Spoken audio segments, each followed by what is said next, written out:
ఇటీవల షర్మిల మాటల యుద్ధం అయితే పెంచింది. ఎవరైతే తన అన్న జగన్మోహన్ రెడ్డి ఉన్నాడు, జగన్మోహన్ రెడ్డి మీద తీవ్ర స్థాయిలో విరుచుకుపడుతుంది. మనందరికీ తెలుసు, అతి ప్రధానంగా వివేకానందరెడ్డి హత్య కేసు విషయంలో జగన్మోహన్ రెడ్డి నిందితులను కాపాడుతున్నాడు. జగన్మోహన్ రెడ్డి కుట్ర కోణం కూడా ఇందులో ఉందని ఆరోపణలు చేస్తూ వచ్చింది మనకు తెలుసు. అయితే తాజాగా షర్మిల ఇప్పుడు భారతీ రెడ్డి మీద బాణం ఎక్కుపెట్టినట్టుగా తెలుస్తుంది. ఎందుకనంటే గతంలో సోషల్ మీడియాలో షర్మిలను అత్యంత నీచంగా ఘోరంగా ద్వేషించడానికి భారతీ రెడ్డినే ప్రధాన కారణం. భారతీ రెడ్డి తాడేపల్లి ప్యాలెస్ నుంచి ఇచ్చిన స్క్రిప్టు ఆధారంగానే సోషల్ మీడియాలో షర్మిల మీద తన భర్త మీద కూడా నీచాతి నీచంగా ట్రోల్స్ చేశారని ఒక ఆరోపణ అయితే ఉంది. తనకు అత్యంత సన్నిహితుల వద్ద ఆ షర్మిల కూడా బాధపడిందంట. భారతీ రెడ్డే ఇలాంటి విష ప్రచారాలకి పుసుగొల్పడంతో బాధపడిందంట. సరే, అదంతా గతం అయిపోయింది. ఇప్పుడు తాజాగా భారతీ రెడ్డి మీద షర్మిల కొన్ని పెను సంచలన వ్యాఖ్యలు చేసింది.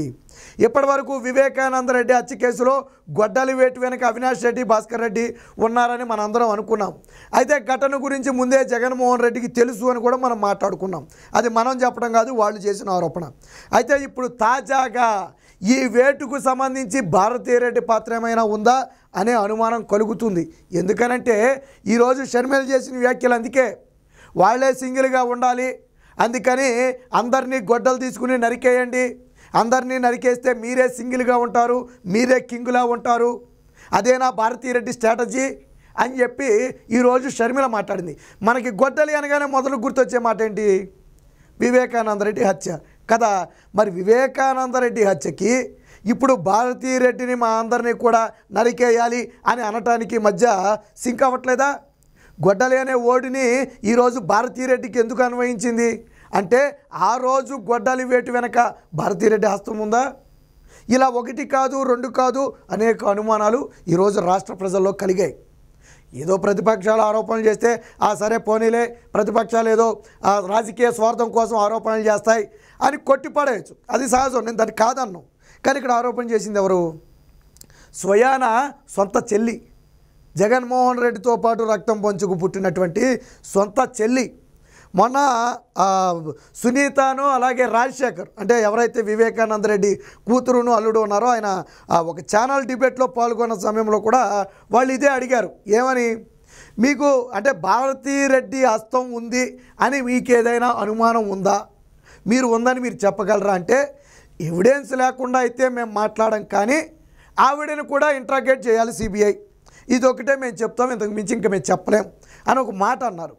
సిబిఐ ఇంట్రాగేట్ చేయాలని చెప్పి, భారతీ రెడ్డిని ఇంట్రాగేట్ చేయాలని చెప్పి సునీత చెప్పింది అంటే దాని వెనుక ఉన్న అర్థం ఏంటి? ఇప్పుడు నేను ఉన్నానండి, నన్ను ఎందుకు ఇంట్రాగేట్ చేయరు? మీరున్నారు, మిమ్మల్ని ఎందుకు చేయరు? ఎందుకంటే మీకు నాకు దాంట్లో సంబంధం లేదు కాబట్టి. ఎవరిని విచారిస్తారు? అందులో సంబంధం ఉన్న వాళ్ళని విచారిస్తారు. వాళ్ళు దోషా కాదనే తర్వాత వెళ్ళదు, అది పక్కన పెడదాం. సంబంధం ఉన్న వాళ్ళనే కదా విచారించేది. ఈరోజు సునీత బలంగా చెప్తుంది భారతీ రెడ్డిని విచారించాలి ఖచ్చితంగా. వివేక హత్య కేసులో భారతీ రెడ్డిని విచారించాలి.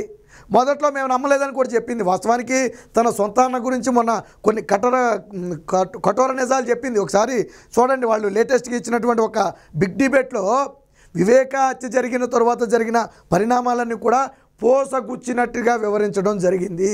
అవన్నీ కూడా ఒకసారి మీరు వింటే సిబిఐ విచారణ కూడా అక్కడ మీకే ఒక క్లారిటీ వచ్చేస్తుంది. ఏం జరిగింది, ఎలా దీన్ని మాయ చేయాలని చూశారు. చివరికి జగన్మోహన్ రెడ్డికి ఆ లెటర్ గురించి తెలిసినప్పటికీ కూడా అప్పట్లో మీడియాకు అబద్ధం చెప్పాడు, అదే విషయం గవర్నర్కు కూడా అబద్ధం చెప్పాడు అని స్వయంగా సునీతను రాజశేఖర్ ఇద్దరూ చెప్పారు లేఖ గురించి.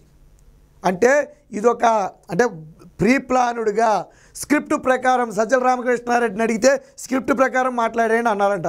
స్క్రిప్ట్లో ఏం రాసి ఉంటే ఆ రోజు అదే జగన్మోహన్ రెడ్డి మాట్లాడాడు. సరే, ఏ రోజుకైనా అది జగన్మోహన్ రెడ్డి మెడకు చుట్టుకోదా అంటే అవినాష్ రెడ్డి అరెస్ట్ అయితే అప్పుడు అది జగన్మోహన్ రెడ్డి దాకా వస్తుంది. జగన్మోహన్ రెడ్డితో కూడా ఆగదు, భారతీ రెడ్డి దాకా కూడా వెళుతుందని ఇప్పటికీ అనుమానాలు ఉన్నాయి.